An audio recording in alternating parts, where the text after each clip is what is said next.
Hey, what's up, guys? So I've got a special treat for you guys today. This is a new drum set, and you guys are probably thinking, why on earth do you need another drum set? And I don't technically need another drum set, but this one is actually going to be set up at a church that I play at all the time with my good buddy over here, Craig. And so I just wanted to take some time to show you guys the drums, open them up, time lapse kind of setting this thing up and showing you guys some new drums, some new cymbals, and show you guys the setup that we're going to kind of get to jam out on at Freedom Church. So let's get started.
Alright, so here is the final setup for today. Everything is in its place and kind of figured out where we want to put a lot of the stuff. This is a 2 up, 2 down configuration right now. These toms over here are actually a lot higher than I would normally have them, just because this is a 24-inch kick. And so in order to get the rack toms up above the 24, you have to put them up higher. And so someone on Instagram asked me why we had a 4-tom setup for a kit that's going to be played at a church. Like, that's kind of overkill sometimes. I mean, you could use it or you could not use it. We don't really feel we need the 2 rack toms and 2 floor toms, and so for the main setup we'll be using a 1 up, 2 down configuration, probably with the 13-inch rack tom and then the 14 and 16-inch floor toms. But when you buy a Session Studio Classic kit, all of the setups come with 2 rack toms. So since we had 2 rack toms, we were like, why not show you guys 2 rack toms? But yeah, so other than that, the reason we got a Session Studio Classic kit for this kind of, I guess, church environment for a live sound kind of thing is I've been playing on a Session Studio Classic for a long time, and so when it came time to picking a drum set out for this church to play on there, I was like, well, I want something that has a lot of pop to it, a lot of punch to it, a lot of power behind it, and will make a great live sound, because that's what it's going to be used for mostly, is live sound with microphones. And I've gotten some incredible results from Georgia State's marching band when I'm using my Session Studio Classic. And so these shells are made out of birch and Coop3r, and so it's really just a nice, punchy, classic kind of tone, and I really, really like it. And that's why I was like, well, I think we should definitely check out this this configuration. And so, yeah. Now, actual drum sizes, we've got a 12 by 8, 13 by 9, 14 by 14, and 16 by 14. And so, if you notice, all of the drums are shorter depth than normal. Besides the 14 by 14, that one would normally be 14 by 14. But the 16-inch, the 12, and the 13 all are about an inch, and this one's 2 inches shallower than you would normally find on a drum set kind of standard sizing. And so what that does is it gives it a quick attack and not as much ring, very punchy, very in your face. And also, for me, I enjoy the shorter mounts, the shorter depths, so that I can mount it easier across the kit, especially with a 24-inch kick. Although the end result will be a 13, probably on a snare drum stand in front of the snare here. So we don't have to worry about the kick as much in that situation. And the kick drum here is a 24 by 16. First time that I've ever gotten a 24-inch kick for one of my setups. I'm really excited about it. It's got a really punchy sound to it, and that shorter depth just really makes it pop you in the face really hard, and I like that. And then the deepest snare that I've ever picked up, this is a 14 by 6.5 inch, also a Session Studio Classic, but they did not have the color matching liquid matte amber finish available, so we went with the black just because that'll look good at the church, and it can be combined with any other drum set and look great as well. And to be honest, we were hoping to get an 18-inch to go along with this kit, just because a 16 and an 18, the amount of punch from those drums is just insane. But they didn't have the 18 available currently, so we may get one of those later. But the 14 and the 16, from just playing on them and messing with them, there is plenty of punch there. So not the least bit dissatisfied with the choice to go with a 14 and 16. Plus, it allows a more compact setup, which is great for smaller stages.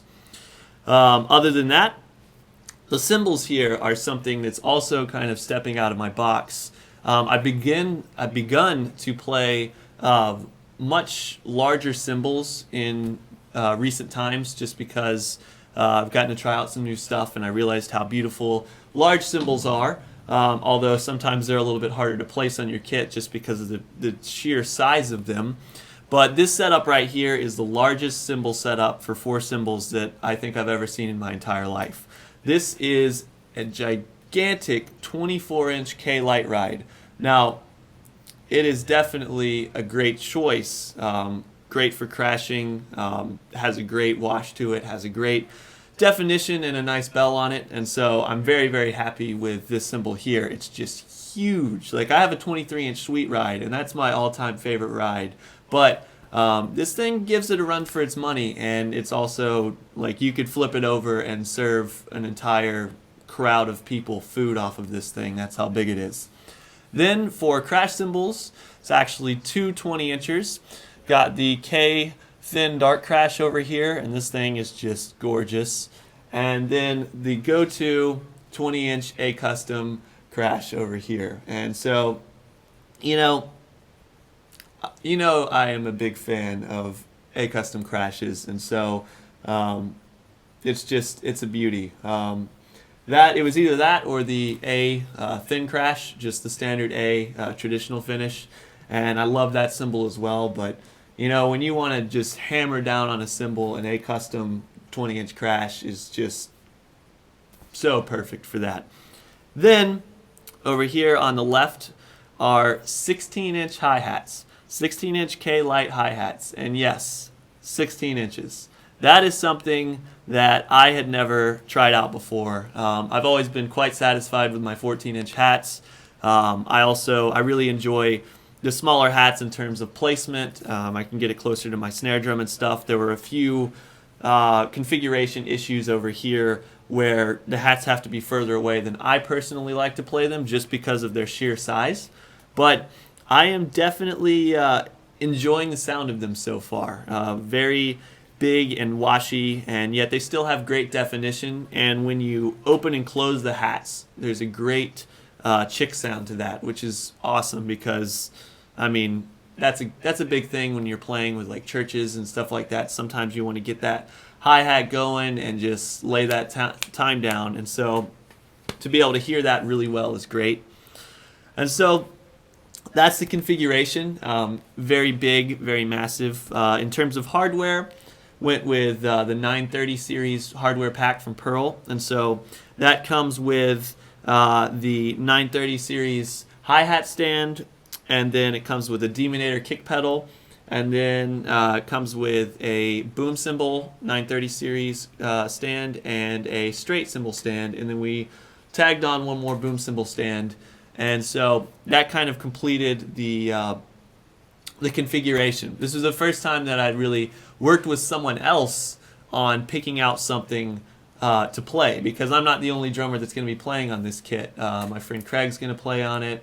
I believe a guy named Matt's going to play on it. So a lot of different people are going to be jamming out on this kit. So I wanted to get something that fit everybody's taste and could be very versatile and sound great across a lot of different playing styles, because I'm an extremely hard-hitting drummer. Some of the other drummers that will be playing on this kit won't be hitting quite as hard as I do, and so you got to take that into consideration in picking out something that sounds good at different playing dynamics, different playing levels, different attacks, and different techniques. And so these drums, I haven't heard anyone play on them and make them sound bad yet in terms of the actual sound from the drums. So that's something that really stuck with me when I was making my decision to go with a Session Studio Classic again. And so the color here, like I said, is Liquid Matte Amber, and that is sort of, Freedom Church has like an orange theme to it, and so these drums are going to look really great with that. And one thing you may have noticed, I have the Remo O-rings on the drums here, and I haven't done that in a long time, and I don't do that with my Session Studio Classic kit at Pearl, not at Pearl, at GSU, but for this kind of environment and for the sound that we go for at Freedom, in terms of close miking the drums and getting a great sound throughout what is not a huge room, it's not a small room either, but it's definitely just kind of like a medium-sized room, you want something that kind of gets the tone and the punch out there, but you don't want too much ringing, because the more ringing you have, the more chance you have that it clashes with something else. And so with these Remo O-rings on there, you get a really quick punch from the drum, and then you don't really have to worry about anything else too much. So you get that digga digga digga digga. Everything's quick, everything's tight, the articulation on it is very precise, and so you don't have very many problems with things clashing, things ringing out too long, too much depth to anything. And so that's something that some people may not like, some people may like, but for this exact application, it seems to work really, really well. And just the sheer amount of low end and punch from these drums is fantastic, but if you take them off, you get so much ring and so much depth to the drums that in some environments it's great. When I play live with Georgia State, I have those things ringing and it just fills up the Georgia Dome, but for a smaller room, you want something smaller. And so in terms of the length of what you're playing, in my opinion, and in the sound engineer at Freedom's opinion. So that is why I have the O-rings on there. And yeah, that is the setup. I'm going to let the video kind of play out with a little bit of sound testing, a little bit of playing around on it from myself and from Craig. And then I'll have some more videos up in the next few days. I'm hopefully going to do a couple covers on this before I take it up to the church. And then I definitely have some solo videos and some more sound test videos that kind of show off the beauty of this kit in some fun jamming styles. So thanks so much for watching. Make sure you stick around and check out some more videos. Hit the subscribe button if you like what you see, and join the club, watching some videos and having some fun drumming. Thanks so much for watching, and have a good one.